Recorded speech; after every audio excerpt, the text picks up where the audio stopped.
Hey everybody.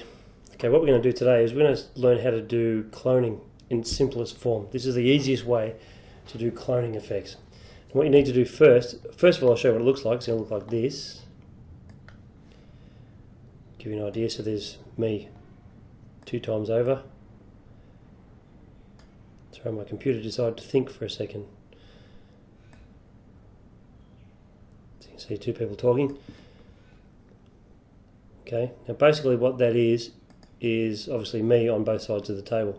So how we're going to do it is this. First of all, when you do your filming, you have to make sure that you film with your tripod, your camera on a tripod, and don't move that footage. So you would basically position your camera, position your mic if you want out of shot. In this case, that'll be out of shot, and have me on or your actor on the right hand side. And then when you've done filming the lines of that person, you'll go around the other side and then film that without moving the camera. You can move the mic, but you can't move the camera.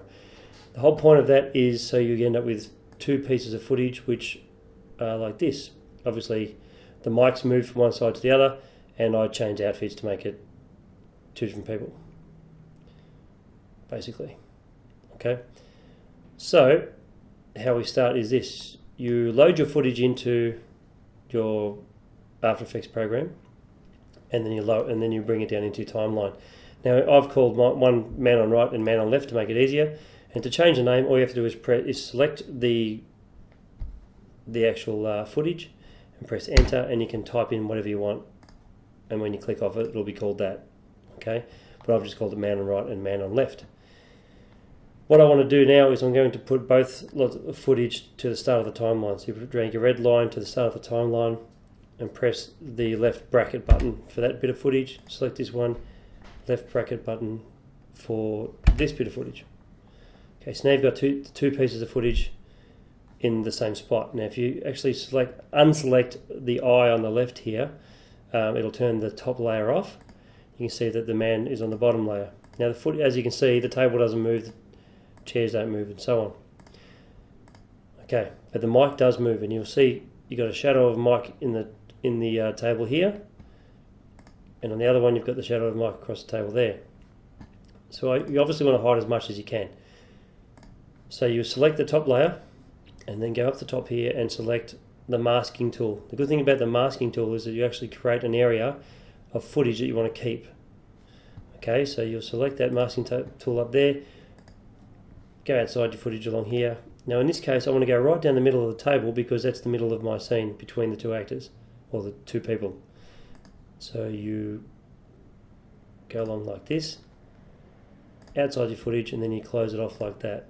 Now, as you can see straight away, we've already got the 2 actors in the same scene because of that mask that I drew around it. Okay, but you're always going to have, even though your camera hasn't moved, you're always going to have these little artifacts here.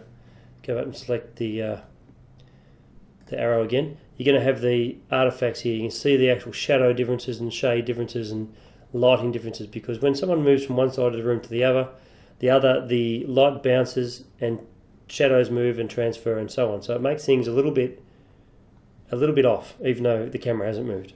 As you can see, the edge of the table's funny. You've got a line down here. It's got half a shadow. It's got a shadow of me on this side, which is good. And then you've got this line through the couch and up through the wall. It doesn't light up.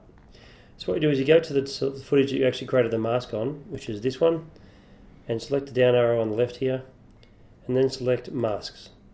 And then select mask 1. And as you can see, you've got a thing here called mask feather. Now you can click on that and do whatever number you want, or you can just drag it to see. So basically left click and drag to see which matches your footage best. In this case, probably at about 30, the feather would look good. Now when you look at the footage, you can't see any of the line edges. You've got a slight feather edge here, and a slight feather edge there, and a slight edge here. You can feather it more if you want to try and take that away even more, and the more you feather it, the better that gets along there. Don't feather it too much because the feather will be from here to like here, and you'll actually start taking some of your footage of your actor out, and shadows and so on. In this case, 70 was probably a good number, but you can sometimes get away with masking it like 5 or 3 or whatever. Depends how good your mask is in the first place. And now when you remove your footage, you can see the 2 actors are together here looking at each other, everything's good. And it's as simple as that. It's not actually a hard thing to do, it's just a hard thing to do properly. And that's lighting is key. So the big trick here is to evenly light an area. This is very evenly lit. The whole point is you don't want shadows just sort of getting chopped off. If you've got a big shadow of somebody sort of here, it'll just sort of be a nice shadow, then it'll just be this line of shadow. It'll look completely wrong. So the whole idea is to light as evenly as possible. So when you do your cloning, you can't see where the joins are.